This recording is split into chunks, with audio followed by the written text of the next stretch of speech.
Isang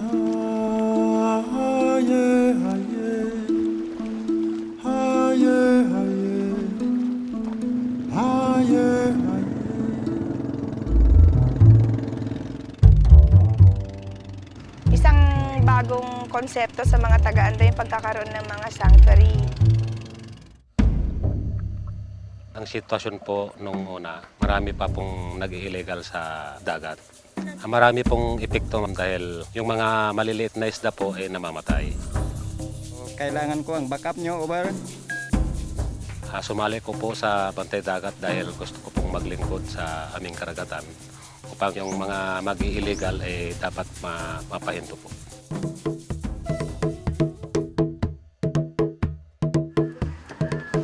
Huwag magtapon ng basura sa dagat.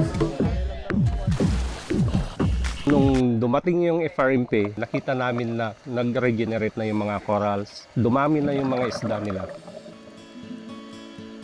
Masaya ako dahil kahit papano yung napapahinto namin yung mga nag-illegal.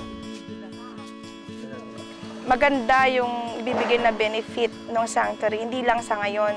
Makikita mo talaga yung benefit niya mga around 20 years, 25 years.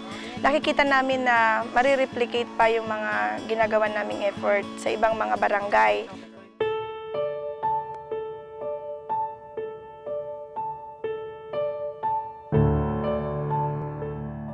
Maraming tulong yan dito sa amin. Kaya nagpapasalamat kami at nagkaroon yan.